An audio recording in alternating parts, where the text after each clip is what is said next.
जो है इंडिया से जब वो साइन करके वहाँ से भाग लिए जम्मू के लिए, तब जो है नेहरू जी ने जब यहाँ से सेना भेजने की बात है भाई, क्योंकि हमारे सेना के लोग वहाँ की भौगोलिक परिस्थिति से वाकिफ नहीं थे, लड़ाई लड़ने के माहिर नहीं थे, फिर भी नेहरू जी ने जो है डकोटा नाम के प्लेन से सेना को वहाँ भेजा, जो कि अंधेरा हो गया, उतरने में दिक्कत होने लगी जहाज को। उस समय नेशनल कॉन्फ्रेंस के यही शेख अब्दुल्ला साहब ने अपनी टीम ली, और कुछ महिलाएं जब नेहरू जी गए थे तो इनकी टीम से जुड़ी थी, उन महिलाओं ने टॉर्च के रोशनी में उस जहाज को उतारा था, और तब मेरी सेना जो है कश्मीर में पहुंच करके जम्मू कश्मीर को बचा पाई थी।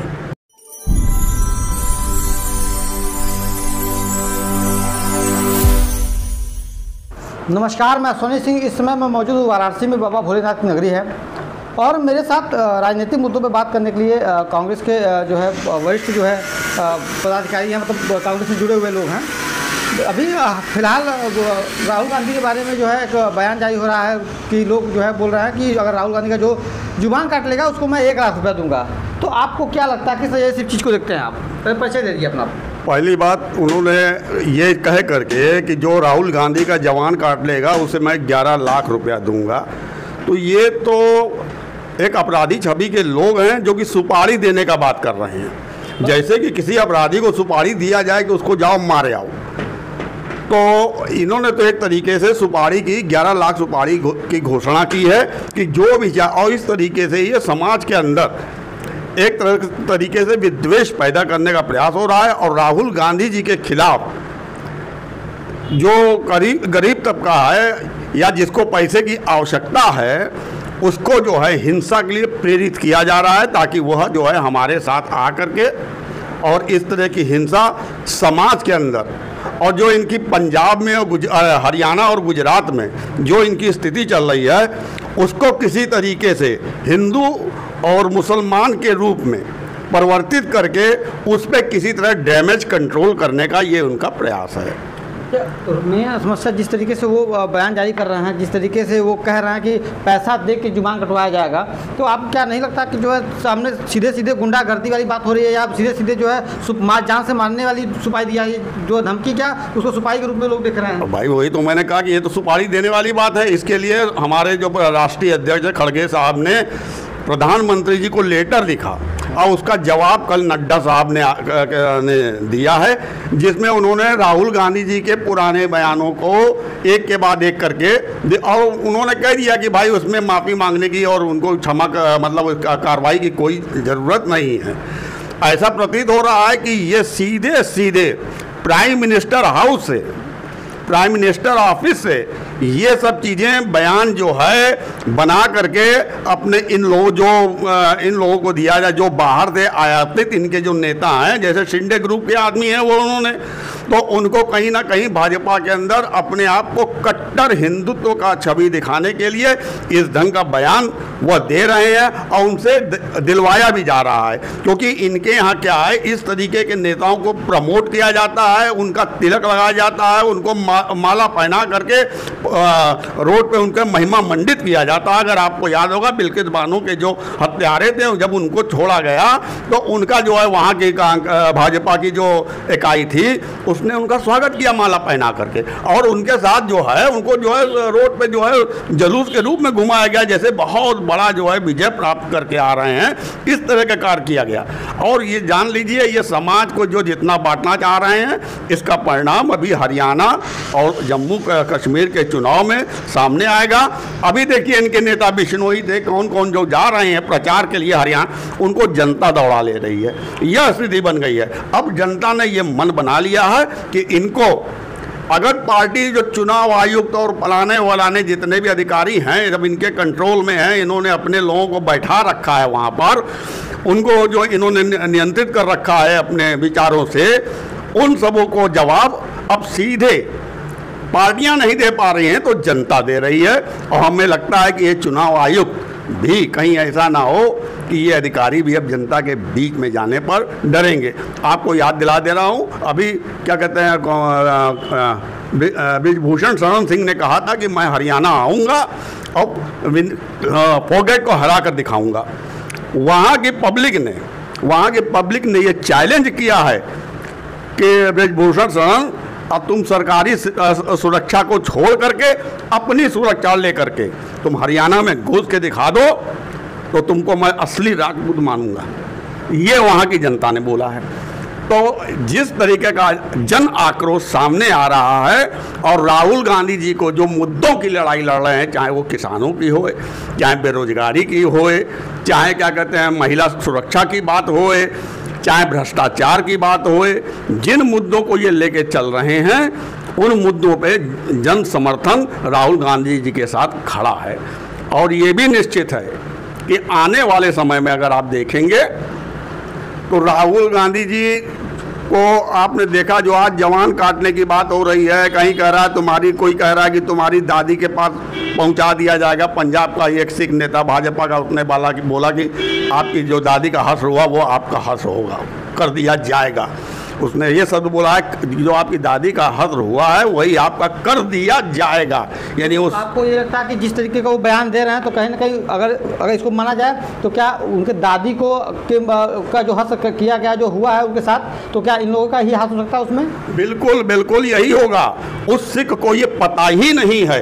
कि 1966 और 67 के बीच में इसी जिसके लिए इन्होंने बोला है संघ के लिए, 1966 और 67 के बीच में यही संघ के लोगों ने एक मॉडल गोल्डन टेम्पल अमृतसर का बना करके और गोल्डन टेम्पल के सामने से उसका जो है यात्रा निकाला और उसके अंदर नारा लगाया गया था कि बीड़ी सिगरेट पिएंगे और शान से जिएंगे। बताइए, एक सामाजिक दृष्टिकोण से देखिए इस पे बच्चों पर क्या असर पड़ेगा कि बीड़ी सिगरेट पिएंगे, शान से जिएंगे और चंडीगढ़ स्टेशन पर ले आकर के उस मंदिर को, टेम्पल को लाठियों से पीट पीट कर तोड़ा गया। उसके अंदर पंडित दीनदयाल उपाध्याय जी थे, अटल बिहारी वाजपेयी जी थे, लाल कृष्ण आडवाणी जी थे और अभी हाल में ही जिनको भारत रत्न दिया गया नाना साहब देशमुख, वह भी उसमें शामिल थे और वह सिखों के खिलाफ था। और वही ये सिख ये जो इनके साथ जो सिख गए, कोई सिख हैं, इनको सिख परंपरा के बारे में ही नहीं पता है, जिनके गोल्डन टेम्पल को लाठी से पीट पीट कर, मॉडल को गोल्डन टेम्पल के लाठी से पीट पीट करके चंडीगढ़ स्टेशन के सामने तोड़ा गया है। और वह लोग जो है इनके साथ खड़े होकर करेंगे तुम्हारी दादी के पास तुमको पहुंचा देंगे। तो इनके अंदर है क्या, ये सोचने वाली बात है। सिर्फ हिंसा, नफरत, ये इनके किसी तरीके से सत्ता में पहुंचना, गैर हिंदू जो भी है। आप देखिए आज़ादी के समय से जो कश्मीर का मुद्दा अगर आज हम लोग देखते हैं, जो बार बार ये कहते हैं, तो आपको मैं बता दे रहा हूँ शायद इतिहास में उसका जिक्र नहीं है। क्यों नहीं है? कि इन्होंने हमेशा हिंसा फैलाई है और ये अंग्रेज़ों के साथ रहे, तो वो इतिहास में कहीं दर्ज नहीं है। हाँ, यह है कि 50 साल बाद जो इनके मुखबिर थे ब्रिटेन में, वो मुखबिरों के नाम 50 साल बाद खोले गए हैं, लेकिन कांग्रेस ने भी ध्यान नहीं दिया या उसको उजागर नहीं किया, लेकिन वो आ चुका है। जब कश्मीर में बंटवारा हुआ तो हरि सिंह जानते हैं भारत के साथ क्यों नहीं आए। इसलिए नहीं आए कि वहाँ पर जो प्रजा सभा थी, आरएसएस की एक विंग थी, प्रजा सभा के नाम से क्या कहते हैं कश्मीर में थी,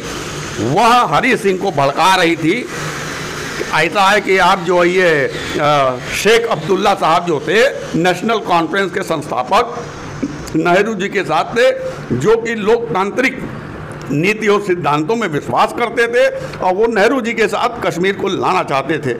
उनके खिलाफ कि ये आतंकवादी हैं। और आप अगर जाएंगे इंडिया के साथ तो नेहरू जी की जो है वहाँ पे चलनी है, गांधी और नेहरू की, और ये जो है जम्मू कश्मीर का, इसको प्राइम मिनिस्टर शेख अब्दुल्ला को बना दिया जाएगा, तो आपकी सत्ता वैसे भी चली जाएगी। इसलिए हरि सिंह जो है स्टिल स्टैंड पॉलिसी को अपनाए, ना पाकिस्तान के साथ जाना उन्होंने मंजूर किया, ना इंडिया के साथ, इन लोग की वजह से। और स्टैंड स्टिल में ये धोखा हुआ। स्टैंड स्टिल का मतलब हुआ कि जो जहाँ है जैसे वैसे ही रहे। उसमें स्टैंड स्टिल पे जब साइन कर दिया इन्होंने, तो उसमें हुआ क्या कि बिजली और क्या कहते हैं मेल सर्विस पाकिस्तान में थी। परिणाम ये हुआ कि पाकिस्तान ने बिजली वहाँ से लाइट काट दी और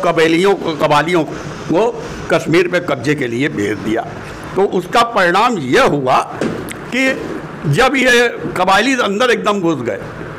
तब जो है हरि सिंह को भारत की याद आई और उन्होंने नेहरू जी को फ़ोन पे बात किया। नेहरू जी ने कहा हम तुम्हारी मदद नहीं कर सकते, इसलिए नहीं कर सकते क्योंकि तुम एक दूसरे देश हो और हम तुम्हारी मदद करेंगे तो इंटरनेशनल उसमें सवाल उठ जाएगा, तो पहले तुम मेरे साथ आओगे तभी हम। तब उन्होंने जो है टेलीग्राम से जो है इनको जो समर्थन दिया और वहाँ से भाग गए, वहाँ से वो भाग गए। आप पता कर लीजिएगा और उसको देख लीजिएगा नेट पर, इतिहास के पन्नों में देख लीजिएगा। एक हैं अशोक कुमार पांडे जी, उन्होंने किताब लिखा है और विद उस समय के तत्कालीन जो राइटर थे उनके प्रूफ के साथ उन्होंने दिया है अपने उसमें। उन्होंने बताया कि जब यहाँ से जो है जब यहाँ से जो है इंडिया से जब वो साइन करके वहाँ से भाग लिए जम्मू के लिए, तब जो है नेहरू जी ने जब यहाँ से सेना भेजने की बात है भाई, क्योंकि हमारे सेना के लोग वहाँ के भौगोलिक परिस्थिति से वाकिफ़ नहीं थे, लड़ाई लड़ने के माहिर नहीं थे, फिर भी नेहरू जी ने जो है डकोटा नाम के प्लेन से सेना को वहाँ भेजा, जो कि अंधेरा हो गया, उतरने में दिक्कत होने लगी जहाज़ को। उस समय नेशनल कॉन्फ्रेंस के यही शेख अब्दुल्ला साहब ने अपनी टीम ली और कुछ महिलाएं जब नेहरू जी गए थे तो इनकी टीम से जुड़ी थी, उन महिलाओं ने टॉर्च के रोशनी में उस जहाज़ को उतारा था और तब मेरी सेना जो है कश्मीर में पहुंच करके जम्मू कश्मीर को बचा पाई थी। तो ये जो है बनारस के, आप परिचय दीजिए, नाम बताइए। राकेश चंद्र शर्मा, तो ये जिला कोषाध्यक्ष मेरा। ये कांग्रेस के जो है वो पदाधिकारी हैं और इन्होंने जिस तरीके से राहुल गांधी के बारे में लोग बता रहे हैं, जिस तरीके का बयान जारी कर रहे हैं कि जुबान काटने पर 11 लाख रुपए का इनाम दिया जाएगा और उनके जो हक आपके दादी का हुआ था वही हक तुम्हारा भी होगा, तो इस तरीके का बयान जारी करने वाले ऐसे नेताओं के बारे में क्या सोचते हैं, कमेंट करके जरूर बताएं। इनकी बातें कैसे लगी कमेंट करके जरूर बताएं।